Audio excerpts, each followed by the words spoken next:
Subscribe कीजिए GK talk channel को और बेल आइकन को दबाइए जीके से रिलेटेड वीडियोस सबसे पहले देखने के लिए। नमस्कार दोस्तों, स्वागत है आप सभी का राजस्थान जीके क्विज की वीडियो नंबर 26 में। वीडियो नंबर 25 का जो सरप्राइज क्वेश्चन था वो ये था, राजस्थान के द्वितीय भामाशाह जिन्होंने रानी लक्ष्मीबाई को धन देकर मदद की थी उनका नाम क्या था? तो सही उत्तर है अमरचंद बाठिया। इन्हीं से संबंधित एक और प्रश्न पूछा जाता है, 1857 के स्वतंत्रता संग्राम में फांसी पर लटकने वाला प्रथम क्रांतिकारी कौन था? तो वो भी अमरचंद बाठिया थे। इस प्रश्न का काफ़ी लोगों ने उत्तर दिया, लेकिन जिसने सबसे अच्छा और जिसने सबसे सुंदर और सटीक उत्तर दिया उनके नाम मैं आपको बताना चाहूँगा स्क्रीनशॉट के माध्यम से। तो वो थे फूलचंद यादव, विजय कुमार ढाकर, गोविंद मिश्रा, ममता मानू, आशीष वर्मा, राजेंद्र सिंह पुरावत, आर के मंदूसिया, शोभा शर्मा। इन सभी ने काफ़ी सही उत्तर दिया है। अगर आप इनका उत्तर देखना चाहते हैं तो वीडियो को पॉज करके आप इनका उत्तर पढ़ सकते हैं। चलिए आज की वीडियो शुरू करते हैं। चलिए आज का पहला प्रश्न है, राजस्थान का सबसे ऊंचा पठार कौन सा है? ऑप्शंस, ए उड़िया का पठार, बी मेसा का पठार, सी बिजोलिया पठार या डी बोराट का पठार। सही उत्तर है ए उड़िया का पठार। राजस्थान का सबसे ऊंचा पठार उड़िया का पठार है। नेक्स्ट क्वेश्चन है, वार्षिक वर्षा की प्रतिशत मात्रा में अधिक उतार व चढ़ाव वाला जिला कौन सा है? ऑप्शंस, ए बाड़मेर, बी जयपुर, सी जैसलमेर, डी बांसवाड़ा। सभी मरुस्थलीय जिले कितने संभागों में विस्तृत है?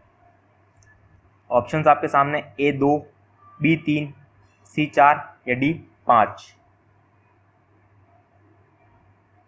सही उत्तर है सी 4। सभी मरुस्थलीय जिले 4 संभागों में विस्तृत है। इसको मैं आपको विस्तार पूर्वक समझाऊं तो चलिए इस मैप के द्वारा हम इसे समझते हैं। अरावली पर्वतमाला ये अरावली पर्वतमाला है, इसके पश्चिम की तरफ राजस्थान के 13 जिले आते हैं, जिनमें से सिरोही जिले को छोड़कर सभी जिले जो हैं वो मरुस्थलीय जिले हैं। तो मरुस्थलीय जिले कितने हैं? 12 जिले हैं। कौन कौन से वो देख लेते हैं। जैसलमेर, बाड़मेर, बीकानेर, जोधपुर, श्रीगंगानगर, हनुमानगढ़, नागौर, चूरू, सीकर, झुंझुनू, जालोर और पाली। ये सभी जो जिले हैं ये मरुस्थलीय जिले हैं। अब इन्हें किस किस विभाग के अंतर्गत आते हैं? तो 4 विभाग के अंतर्गत ये सभी जिले आते हैं, जयपुर, जोधपुर, बीकानेर और अजमेर। जयपुर के अंदर आने वाले जिले हैं सीकर व झुंझुनू।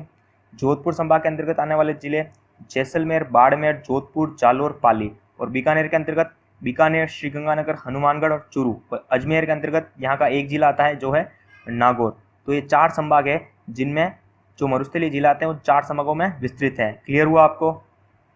चलिए नेक्स्ट क्वेश्चन देखते हैं। वर्षा का जल शुद्धतम रूप राजस्थान में किस नाम से जाना जाता है? ऑप्शंस, ए गुल, बी खादीन, सी जोहाद या डी पालर पानी। सही उत्तर है डी पालर पानी। वर्षा का जल जो शुद्धतम रूप है वो राजस्थान में पालर पानी के नाम से जाना जाता है। अब राजस्थान में पानी के 3 रूप माने जाते हैं, एक है पालर पानी, एक है पाताल पानी, तीसरा है रेजानी पानी। जो वर्षा का जो बरसात के सीधे रूप में जो हमें जल प्राप्त होता है शुद्ध, उसे पालर पानी कहते हैं। पाताल पानी उसे कहते हैं जो वर्षा जल जो जमीन में नीचे जाकर धरती में भूजल बन जाता है और जो हमें कुएं और ट्यूबवेल के माध्यम या हैंडपंप के माध्यम से हम जो प्राप्त करते हैं वो है पाताल पानी। और रेजानी पानी किसे कहते हैं? जो नमी के रूप में रेत में जम जाता है। क्लियर हुआ आपको? 3 तरह के पानी माने जाते हैं राजस्थान में, पालर पानी, पाताल पानी और रेजानी पानी। और वर्षा का जल शुद्धतम जो रूप होता है वो जो जल प्राप्त होता है वो है पालर पानी। अगला प्रश्न है, सीता माता अभ्यारण्य का विस्तार निम्नलिखित में से किस जिले में नहीं है? ऑप्शंस, ए प्रतापगढ़, बी चित्तौड़गढ़, सी उदयपुर या डी बांसवाड़ा। सही उत्तर है डी बांसवाड़ा। सीता माता अभ्यारण्य का विस्तार बांसवाड़ा जिले में नहीं है, प्रतापगढ़, चित्तौड़गढ़, उदयपुर जिले में सीता माता अभ्यारण्य का विस्तार है। क्लियर हुआ आपको? चलिए अगला प्रश्न देखते हैं। काफी अच्छा क्वेश्चन है ये भी। माही की सहायक नदी इनमें से नहीं है। तो ऑप्शंस, ए सोम, बी जाखम, सी अनास या डी पश्चिम बनास। सही उत्तर है डी पश्चिमी बनास। माही की सहायक नदी कौन कौन सी है? जैसा कि हम जानते हैं सोम नदी, जाखम नदी और अनास नदी माही की सहायक नदी है, तो बची हुई नदी पश्चिम बनास ये माही नदी की सहायक नदी नहीं है। अब ये माही नदी और पश्चिमी बनास नदी ये दोनों ही अरब सागरीय अफवाह तंत्र से संबंधित है। अब पश्चिमी बनास का उद्गम स्थल कौन सा है? तो नया सानवरा गांव सिरोही। प्रवाह क्षेत्र क्या है इसका? तो सिरोही से निकलकर यह नदी गुजरात में प्रवेश कर लिटिल कच्छ के रन में समाप्त होती है। वेरी इंपॉर्टेंट पॉइंट है ये नदी सिरोही से निकलकर गुजरात में प्रवेश कर लिटिल कच्छ के रन में समाप्त होती है। और इससे संबंधित एक और इम्पोर्टेंट पॉइंट मैं आपको बता देता हूँ, राज्य का जो आबू नगर है वो पश्चिमी बनास नदी के किनारे पर बसा हुआ है। क्लियर हुआ आपको? चलिए अगला प्रश्न है, निम्न में से किस खनिज को हरी अग्नि के नाम से जाना जाता है? ऑप्शंस, ए चांदी, बी सोना, सी पन्ना या डी अभ्रक। सही उत्तर है सी पन्ना। निम्न में से पन्ना जो खनिज है उसे हरी अग्नि के नाम से जाना जाता है क्योंकि ये हरे रंग का रत्न होता है, जिस कारण इसे हरी अग्नि के नाम से जाना जाता है। यह बेरिलियम और एल्यूमिनियम का एक जटिल यौगिक है। और वेरी इंपॉर्टेंट पॉइंट यह है कि राजस्थान में सर्वप्रथम इसका पता 1943 में काला गुमान क्षेत्र में लगा था, जो वर्तमान में राजसमंद जिले में स्थित है। और राजसमंद के देवगढ़ से कांकरोली तक एक सकड़ी पट्टी के रूप में इसका विस्तार मिलता है। क्लियर हुआ आपको? पन्ने का जमाव राजसमंद जिले में देवगढ़ से कांकरोली तक एक सकड़ी पट्टी के रूप में मिलता है। क्लियर? और ये बेरिलियम और एल्यूमिनियम का एक जटिल यौगिक है और ये हरे रंग का दिखता है और ये हरे रंग का एक रत्न होता है, इसीलिए इसे हरी अग्नि के नाम से जाना जाता है। चलिए नेक्स्ट क्वेश्चन देखते हैं। खनिज उत्पादन की दृष्टि से राज्य का देश में कौन सा स्थान है? ऑप्शंस, ए द्वितीय, बी तृतीय, सी प्रथम या डी चतुर्थ। इस प्रश्न का सही उत्तर है ए द्वितीय।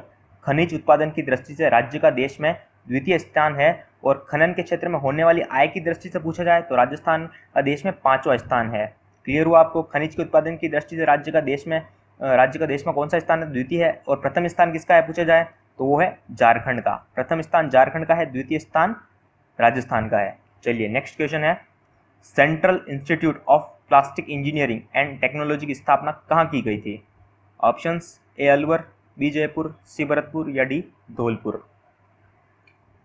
सही उत्तर है B Jaipur. Central institute of plastic engineering and technology की स्थापना जयपुर में की गई थी। चलिए अगला प्रश्न है, राज्य में ग्रेनाइट प्रोसेसिंग का सबसे बड़ा केंद्र कौन सा है? काफी सिंपल क्वेश्चन है। तो ऑप्शन है ए जालोर, बी बाड़मेर, सी पाली और डी भीलवाड़ा। इस प्रश्न का सही उत्तर है ए जालोर। राज्य में ग्रेनाइट प्रोसेसिंग का सबसे बड़ा केंद्र जालोर है।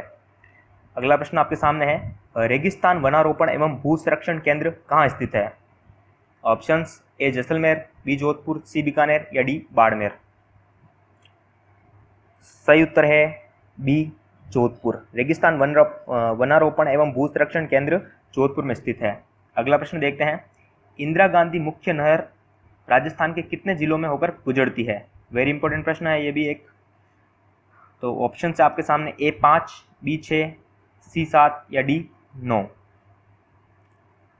सही उत्तर है ए 5। इंदिरा गांधी मुख्य नहर राजस्थान के 5 जिलों में से होकर गुजरती है। कौन कौन से जिले में? हनुमानगढ़, श्रीगंगानगर, बीकानेर, जैसलमेर और बाड़मेर। हनुमानगढ़ से प्रवेश करती है और बाड़मेर के गडर रोड तक यह विस्तृत है। क्लियर हुआ आपको? चलिए अगला प्रश्न देखते हैं, राजस्थान एयर कार्गो कॉम्प्लेक्स कहाँ स्थित है? Options, A Sanganer, B Jaipur, C Jodhpur, D Udaipur.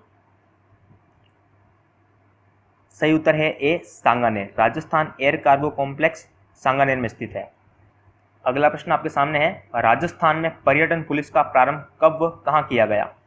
Options, A 1 August 2000 Jodhpur, B 1 अगस्त 2000 बीकानेर, सी 1 अगस्त 2000 आमेर या डी 1 अगस्त 2000 में नाहरगढ़ में। सही उत्तर है 1 अगस्त 2000 में आमेर में किया गया। राजस्थान में पर्यटन पुलिस का प्रारंभ 1 अगस्त 2000 में आमेर में किया गया था। चलिए अगला प्रश्न देखते हैं, पर्यटन की दृष्टि से स्वर्णिम त्रिभुज किसे कहा जाता है? काफी अच्छा क्वेश्चन है ये। तो ऑप्शंस आपके सामने है।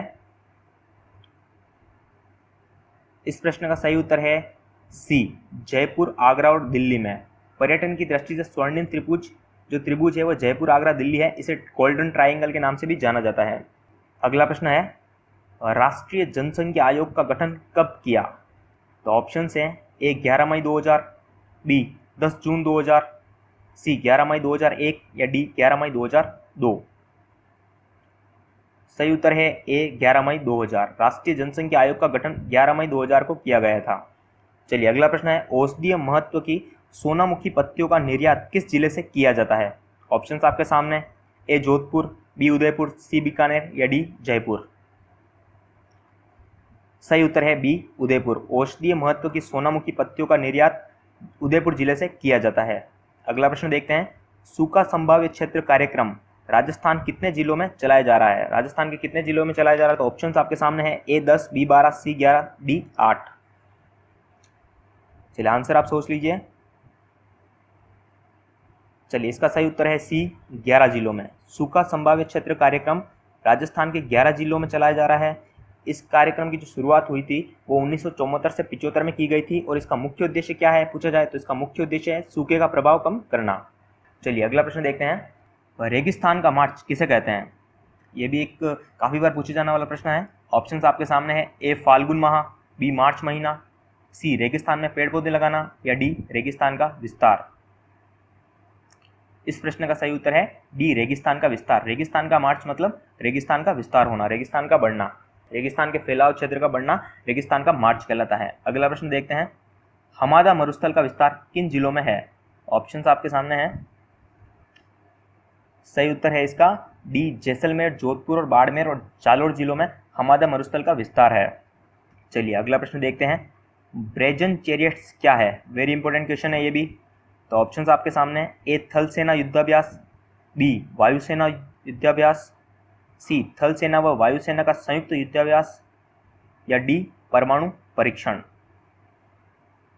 सही उत्तर है C थल सेना व वायुसेना का संयुक्त युद्धाभ्यास। 19 मार्च 2008 को पोखरण फील्ड फायरिंग रेंज में वायुसेना व थल सेना द्वारा किया गया यह संयुक्त युद्धाभ्यास ब्रेजन चैरियट्स कहलाता है। याद रखिएगा 19 मार्च 2008 को पोखरण फील्ड फायरिंग रेंज में वायुसेना व थल सेना द्वारा किया गया जो संयुक्त युद्धाभ्यास था उसे ब्रेजन चैरियट्स कहते हैं। अगला प्रश्न देखते हैं। राज्य का प्रथम शहीद स्मारक किस जिले में स्थापित किया गया? Options A Jaipur, B Jaisalmer, C Jodhpur या D सीकर।